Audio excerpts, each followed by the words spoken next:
July. The air hangs heavy, still. The sky, a relentless, cloudless blue, offers no promise of rain. Rome. A living, breathing organism, its pulse thrumming through narrow alleyways and beneath rooftops of timber.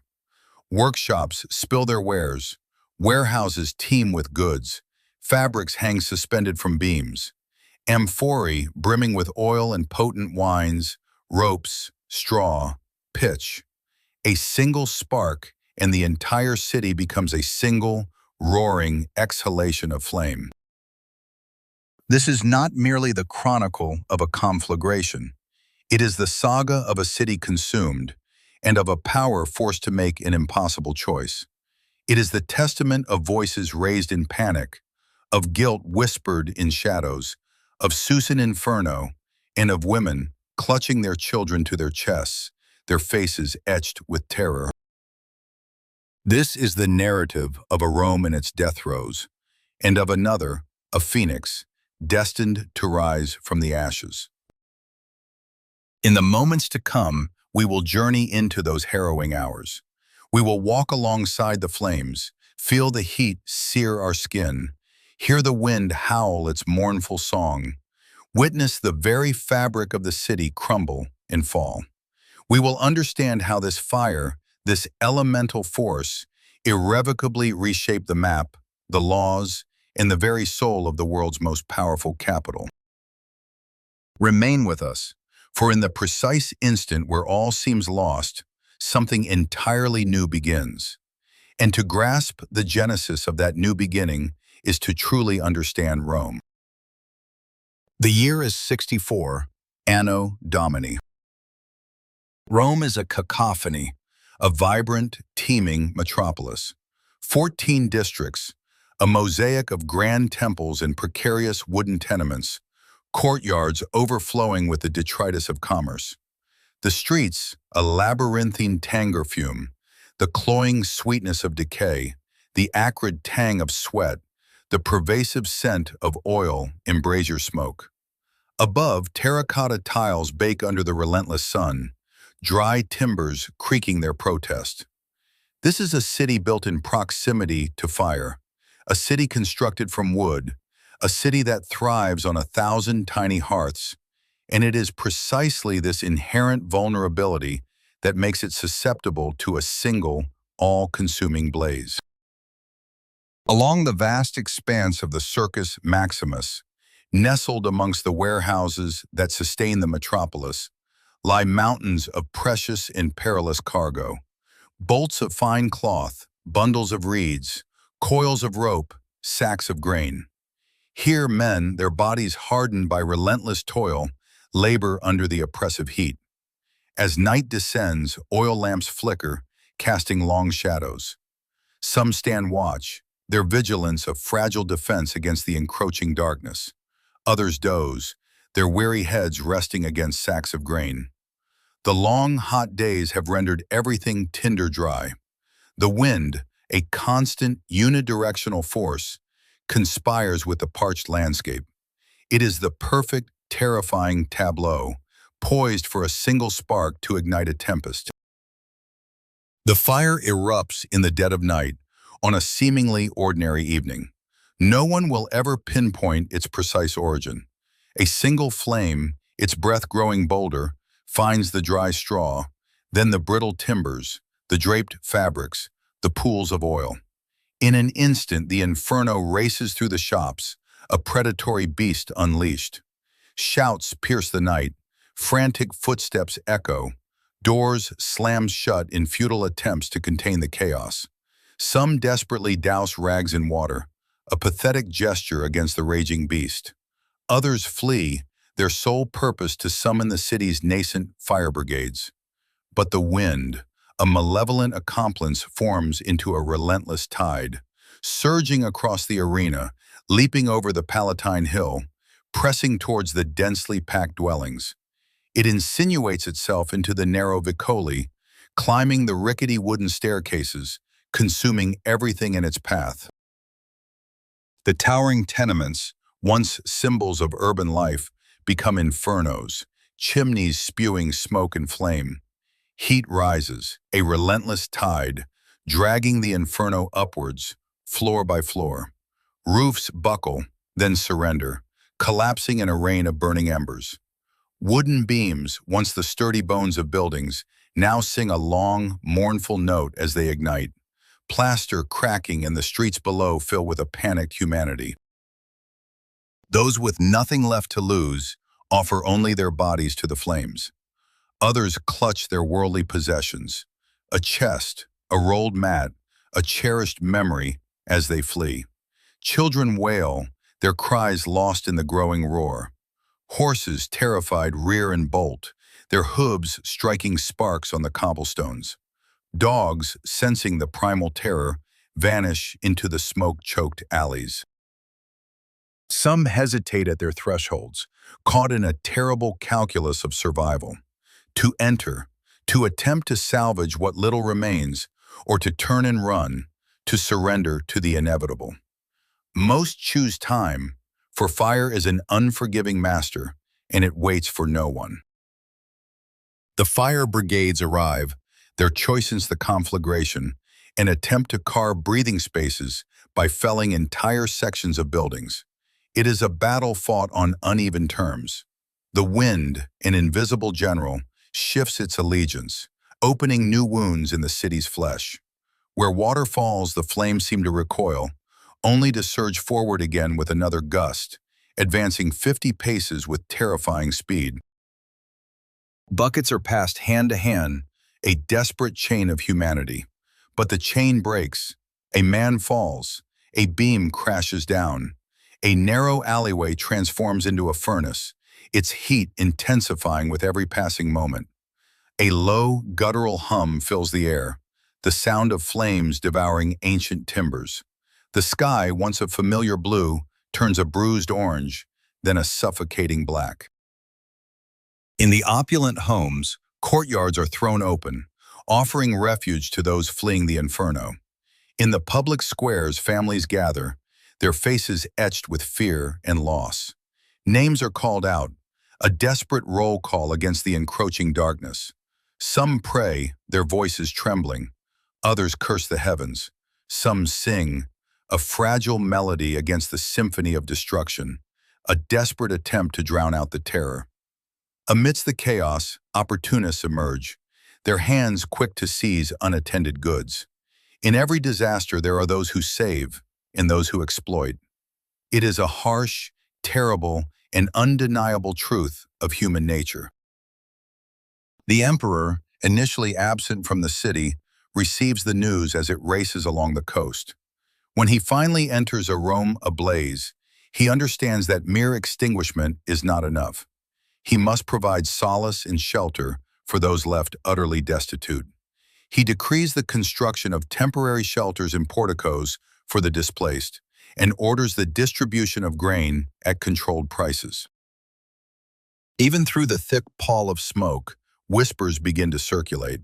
Some swear they saw men deliberately setting fires, igniting embers where the blaze seemed to falter. Others claim these arsonists were paid, their actions driven by malice or greed. Still others recount hearing songs amidst the dying embers.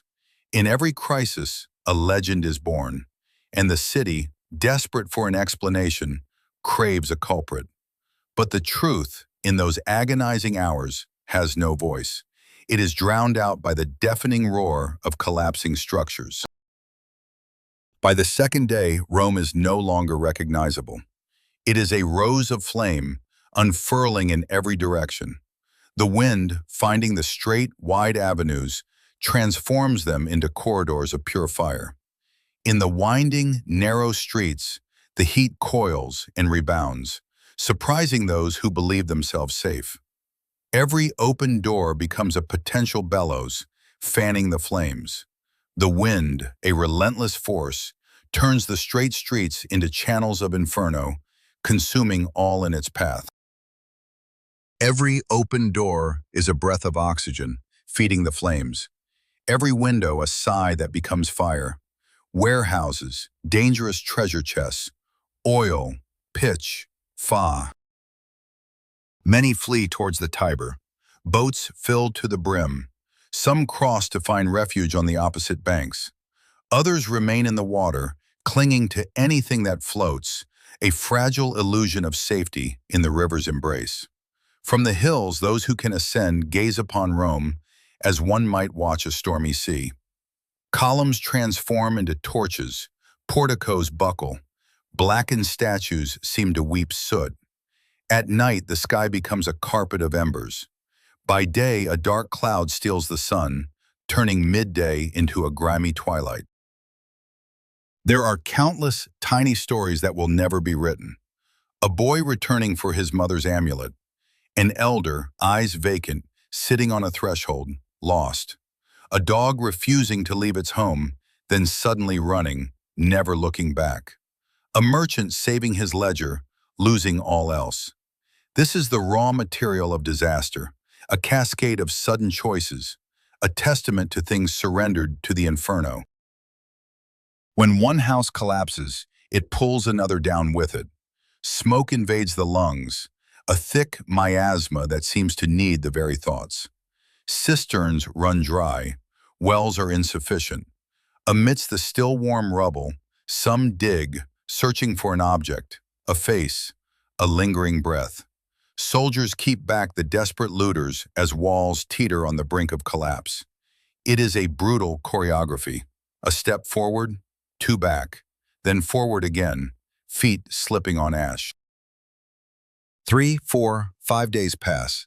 The city becomes a bellows, inhaling smoke and exhaling sparks. The fire is not indiscriminate. Whole districts burn as if prepared, while others stand defiant, islands surrounded by a sea of flame. The affected regions are counted. Ultimately, 10 out of 14 will bear its mark. Some are erased, others are scarred, halved. Few remain untouched, a stark reminder of Rome before this cursed week. On the sixth day, the roar subsides. It is not peace, but exhaustion. The city coughs ash. The wind shifts, pushing the last flickering flames against bare walls.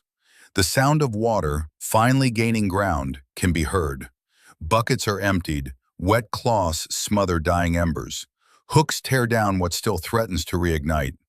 Some weep silently, others laugh, a release of unbearable tension. The end of a conflagration is never a victory. It is a shared, hollowed-out stillness. The fire stops. The city, wounded and weary, begins its slow, arduous reckoning with the ashes of what once was.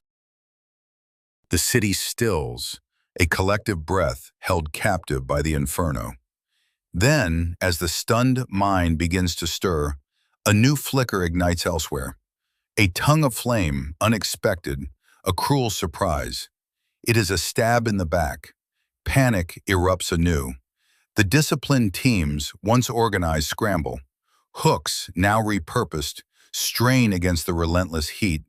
This new blaze may not possess the duration of the first, but its purpose is clear: to reopen the wounds.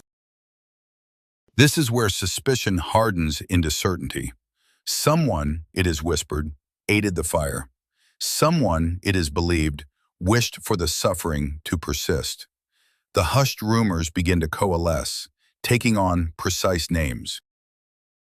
The morning Rome truly ceases to burn, arrives with a bruised, livid light. Ash lies scattered across the cobblestones, a fine gray shroud. Dark dust coats the walls, staining the hands of those who touch them. The air hangs heavy with the acrid scent of smoke and vinegar. Thousands are now homeless, their lives reduced to cinders. Many have lost their livelihoods, their crafts extinguished. The bustling markets are gone, replaced by vacant lots. Shops are now mere piles of charcoal. The queues for grain stretch interminably, a stark testament to the city's hunger. The dead are counted, but the tally is impossible to finalize. No one had the time, the presence of mind, to record, to document, to fix numbers. Only vacant stares and the gaping emptiness where a vibrant city once stood remain. At this juncture, the government can no longer confine its actions to mere emergency response. The emperor speaks of reconstruction. His pronouncements are swift, decisive, almost surgical. Wider streets, lower houses, internal courtyards, materials less vulnerable to fire. No more narrow alleys that whistle with the wind. No more timber where a spark is all it takes. No more shops slumbering beside warehouses brimming with oil and pitch. It is a promise and a threat intertwined. A different Rome will be born from these ashes. But at what cost and with what face? Meanwhile, amongst the displaced, the murmurs swell into accusations. Some swear they saw impossible figures, men who refuse to extinguish small, nascent flames. Others speak of secret orders. Whispers suggest the entire conflagration was orchestrated to clear the way for a new Rome, grander, more theatrical. These are words without P finds a receptive ear. Every voice finds a path. The accusations cease to be vague. They begin to point in a specific direction. A group, distinct from the others, is sought. Not the gods of Rome, not now, not ever. They are found in small, hidden dwellings. They speak able. In times of fear, diversity too easily becomes a condemnation. Arrests are made, names are named, confessions are extracted, born from the promise of an end to the torment. The punishment becomes a public spectacle. The mob, needing an outlet for its grief and rage, is given one. Lives are extinguished to serve as a warning. Bodies are exposed to educate. Some applaud, some avert their gaze. Some understand that this is not justice. It is merely the desperate, brutal act of a city trying to make sense of its devastation. A fragile peace, bought with the ashes of what came before. While the Inferno raged, an emperor dreamt of a city reborn. High above the ruins of the Esquiline and Oppian hills, others chased the fleeting light, and halls shimmered with 1,000 reflections. Gardens bloomed where streets and shops once stood, punctuated by expanses of water, one vast lake occupying the space of an entire neighborhood. This was no mere indulgence, it was a manifesto, a dwelling that was, in itself, a theater of power. The populace watched, whispering that the fire, in its destructive fury, had perhaps cleared the way for something new. The city of tomorrow was emerging from the embers, a testament to a will that commanded not just reconstruction, but a profound reimagining. It was a transformation born not only of new construction, but of dreams too vast to be contained by the old order. In that moment, amidst charred beams in dark dust, the Great Lake seemed the most visible scar of a monumental choice. Historians, even then, offered conflicting accounts. Some wrote that the emperor, captivated by the spectacle, had apposite, that he was far away, and upon his return opened his newly built warehouses, gardens, and porticos to the displaced, imposing stringent regulations on the rebuilding. Fearful images remained, etched into memory more vividly than precise facts. For many, from that day forward, the face of the conflagration and the face of power became inextricably linked. On the construction sites, lessons were learned with brutal speed. Streets widened, no longer mere channels for the wind. Buildings were lowered in height, floors reinforced, facades aligned. Inner courtyards were mandated, designed to break the fire's relentless advance. Materials underwent a radical transformation, less wood where it had once sufficed, and more stone, more brick. In the merchant quarters, oil and pitch stores were relocated far from dwellings. The porticos still offered shade, but they were no longer potential kindling. Taverns adopted enclosed braziers and chimneys that directed smoke skyward, away from the streets. Every new regulation bore the indelible mark of a lesson learned in the crucible of fire. The city began to stir again, with small, determined gestures. A baker reopened his shop, his oven newly equipped with a fresh shovel. An innkeeper righted 3 of his 4 overturned tables. An artisan, hands still trembling, re-nailed his shop sign. In the squares, market stalls reappeared, first on tarpaulins, then under temporary shelters, and finally built into permanent structures. Children played amidst pale stones that smelled of fresh lime. People learned to sleep again, no longer jolting awake at every gust of wind. The crackling sound returned, but now it was the sound of bread baking. Years were needed for this recovery, but the city Rome was patient. It was a city accustomed to conquering time, one deliberate bite at a time. The fire had been a devastating blow, yet it had also been a catalyst, forcing a reckoning with the past and an ambitious leap into the future.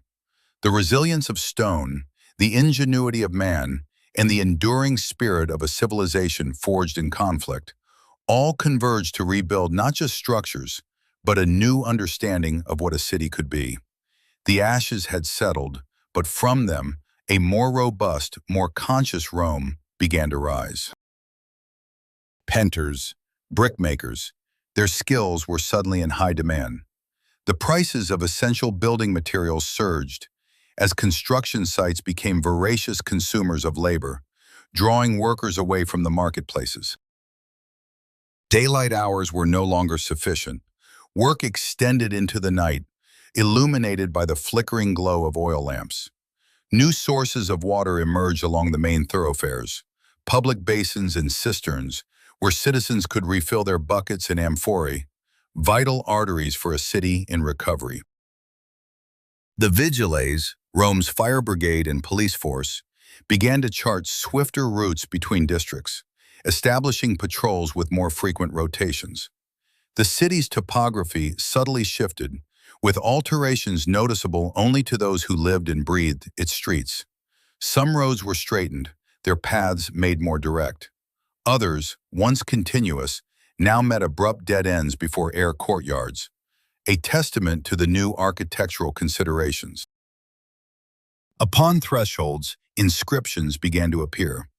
They bore the names of those who had financed the reconstruction of a facade, the magistrate who had overseen the work, and crucially, the year the house had been reborn from the ashes. In temples and at crossroads, offerings were left by those who had escaped the Inferno. Not grand statues, but humble wooden tablets, small coins, common objects salvaged from the devastation, each a silent testament to survival. Beyond Rome, news of the conflagration spread with astonishing speed. For some, it was a chilling omen, a sign of inevitable decline.